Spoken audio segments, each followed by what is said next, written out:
so Assalamu alaikum. Well, in this video we'll take a look at the muscles of the pharynx.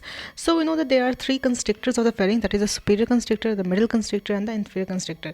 So all these constrictors are basically originating from the back of the mouth, the back of larynx, the back of nasal openings, and then they are inserted all the way at the back of the thorax, at the back of the pharynx on the median pharyngeal raphe, right? So insertion तो सबका same है but origin सबका different होगा. पहले देखते हैं superior constrictor को, that is this muscle, और ये कहाँ से आ रहा है. Let's take a look at that. As you can see that ये बेस ऑफ स्कल के कुछ स्ट्रक्चर से ओरिजिन ले रहा होता है. So from above downward taking origin from the pterygoid hamulus जो कि बेस ऑफ स्कल पे प्रेजेंट होता है.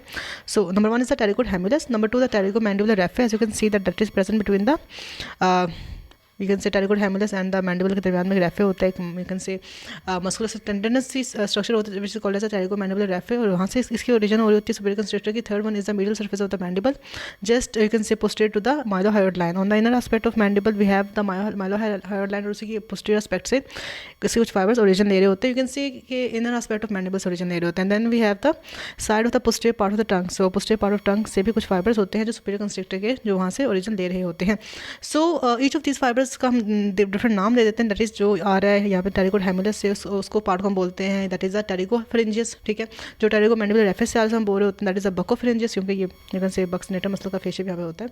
तो जो आ रहा है middle aspect of the mandible से उसे हम बोल देते हैं दैट इज द माइलोफिरिंजियस. ठीक है, माइलो का वर्ड हम लोग मैंडिबल का यूज़ कर रहे हैं.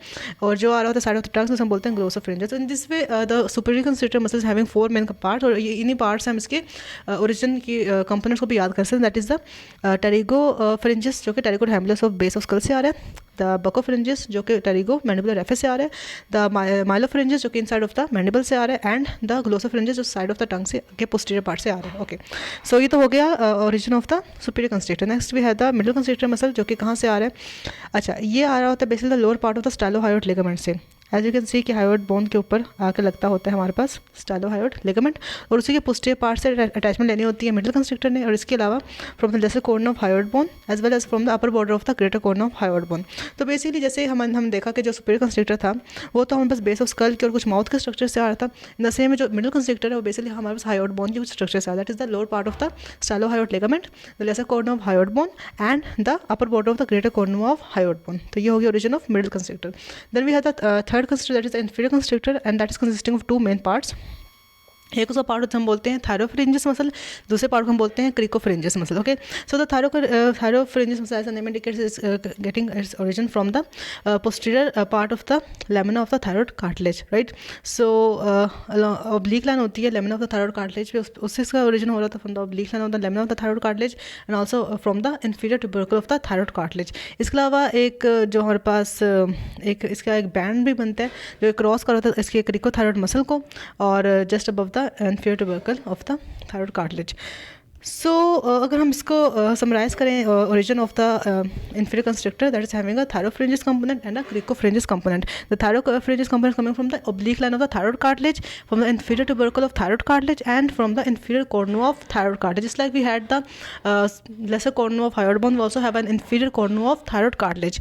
So from the oblique line of thyroid cartilage, from the inferior tubercle of thyroid cartilage and from the inferior cornu of thyroid cartilage, we have the origin of the thyropharyngeus component of inferior constrictor muscle. Second component was a cricopharyngeus muscle जो कि rise होता है from the cricoid cartilage. Definitely behind the cricothyroid muscle we have the origin of the lesser cricopharyngeus component of the inferior constrictor muscle of the pharynx, right. So in this way we have the 3 constrictor muscles. हमने इनकी origin देख ली है.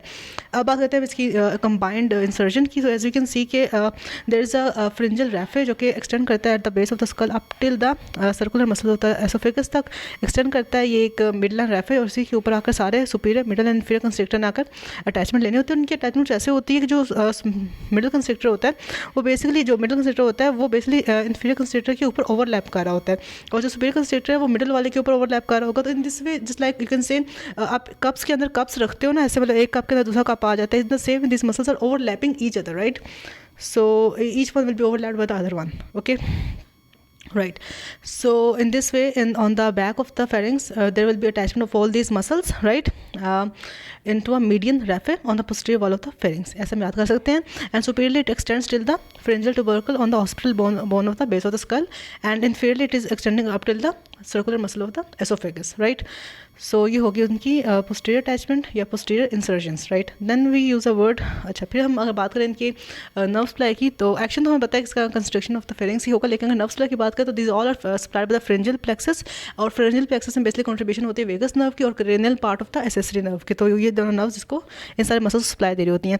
Then we use another word called as the longitudinal muscle coat of the pharynx. अब longitudinal muscle coat का क्या मतलब होता है? Along with the constrictor muscle of pharynx there are also some other muscles, जिनमें 3 muscles included है. कौन कौन से? स्टाइलोफ्रेंजियस, palatopharyngeus and salpingopharyngeus. These 3 muscles are basically forming a longitudinal coat of the pharynx, and the one is the superior constrictor muscle, sorry, stylopharyngeus muscle, right. Stylopharyngeus आ रहा होता है from the this styloid process, and then ये पास करता है between the in the through the gap between the superior and the middle constrictor. वहाँ से पास करके ये inside of the middle and inferior constrictor move करते हुए डाउनवर्ड्स हमारे पास वॉल ऑफ फेरिंग्स के साथ कॉन्टिन्यूस हो जाता है. तो this is forming a part of the longitudinal muscle coat of the pharynx. Along with that we have 2 other muscles, that is the palatopharyngeus, जो हमें बताया कि सॉफ्ट पैलेट से आकर हमारे पास थायराइड कार्टिलेज के ऊपर आकर अटैच हो गया था. तो that's also forming a part of the longitudinal muscle coat of the pharynx और the throat.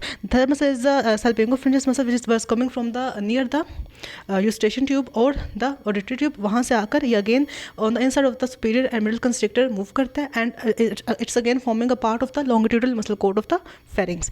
So all the 3 muscles, चाहे वो स्टाइलोफ्रेंजियस हो, चाहे वो प्लेटोफ्रेंजियस हो, चाहे वो सल्पिंगोफ्रेंजियस हो, all this muscles are basically forming a part of the longitudinal muscle coat inside the constrictors of the pharynx. ठीक है, तो कंस्ट्रिक्टर्स के अंदर ये मसल्स मूव कर रहे होते हैं, राइट. इनकी ओरिजिन डिफरेंट है, दैट इज स्टाइलोफ्रेंजियस की स्टाइलर प्रोसेस से होगी, प्लेटोफ्रेंजियस की सॉफ्ट पैलेट की पैलेटाइन एपिनेरोसिस से होगी, और जो सल्पिंगोफ्रेंजियस है वो आ रहा होगा from the auditory tube. But all of these are basically combined to form a circular muscle coat around the pharynx inside the constrictor muscles, right.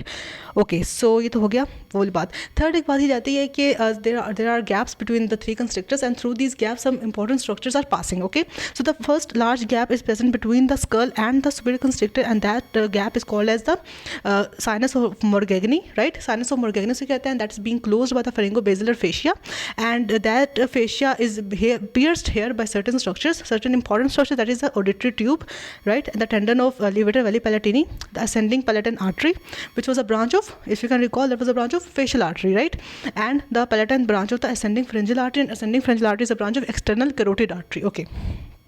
Okay, so from the first gap, from the gap between the skull and the superior constrictor muscle, we have the passage of levator valli palatine, the eustachian tube, and the ascending palatine artery, and the palatine branch of ascending pharyngeal artery, right. First gap to ye ho gaya. Second gap is between the first superior constrictor and the middle constrictor muscle. That is that gap is giving the passage to the stylopharyngeus muscle and the nerve supplying the stylopharyngeus muscle, that is the glossopharyngeal nerve, right. So second one में से pass कर जाएगी stylopharyngeus muscle and the glossopharyngeal nerve. The third gap between the second constrictor the middle constrictor and the inferior constrictor, that gap is being closed by the thyrohyoid membrane. क्योंकि इस reason में बस thyroid cartilage भी नजर आता है, तो हमें थायरोहायोड मेम्ब्रेन नजर आएगी, इस गैप को लाइन करती हूँ. ठीक है, सो थर्ड गैप और the gap between the middle and the inferior constrictor is being lined by the thyrohyoid membrane, and that membrane here is pierced by 2 important structures, that is the superior laryngeal nerve and the internal laryngeal nerve and the superior laryngeal vessels. So superior laryngeal vessels या superior laryngeal artery होगी, और internal laryngeal branch of the superior laryngeal nerve होगी. ठीक है, or you can simply say that there will be superior laryngeal vessels and internal laryngeal nerve. Okay, then we have a gap between the inferior constrictor and the esophagus. उस gap के दरमियान से भी कुछ गुजर रहा होता है, and that is a recurrent laryngeal nerve and inferior laryngeal artery. I know it's too confusing. Superior gap से गुजरी होगी superior laryngeal artery, inferior gap से गुजरी होगी inferior laryngeal artery, superior gap से गुजरी होगी superior internal laryngeal nerve, inferior gap से गुजरी होगी हमारे पास recurrent laryngeal nerve. So in this way, these are the structures which are passing through the different gaps between the constrictors, and this is quite an important question in exams as well. Okay, then they use a term called the Killian's dehiscence. So Killian's कहाँ गया? Yeah, Killian's dehiscence is basically a potential, you can say a space for weakness, right, in the back of the pharynx. On the posterior wall of pharynx, there is a region जहाँ पे inferior constrictor और the thyropharyngeal component हम देखा था कि inferior constrictor muscle का एक था thyropharyngeus component और एक था उसका cricopharyngeus component. जो उसका thyropharyngeus component होता है वो एक जगह पर आकर किसी भी मसल से किसी भी लाइनिंग से ओवरलैप नहीं होता. Otherwise all the structures are covered by the middle या superior constrictor, but this part thyropharyngeus component in this area is not covered by middle or superior constrictor muscle, so that this area is of is a area of potential weakness, right? So any due to any reason, due to any muscular incoordination, pharynx can get protruded through this space, and that will be called as pharyngeal diverticulum. So the pharyngeal diverticulum basically can occur if this area gets you can say forced by some pressure, right? So this is Killian's dehiscence, and this Killian's dehiscence is a area of potential weakness on the back of pharynx or on the posterior wall of pharynx, जहाँ पर thyropharyngeal component of inferior constrictor is not being overlapped by superior or middle constrictor muscle. और ये normal physiological part है, होता है, सब में होता है, ठीक है. But if due to any reason यहाँ पर pressure ज़्यादा हो जाए तो there can be outpouching or out pocketing of the pharynx region through there, that will be called as pharyngeal diverticulum. So these were some of the important topics of pharynx. So I hope it was understandable for you. Thank you so much for listening to me.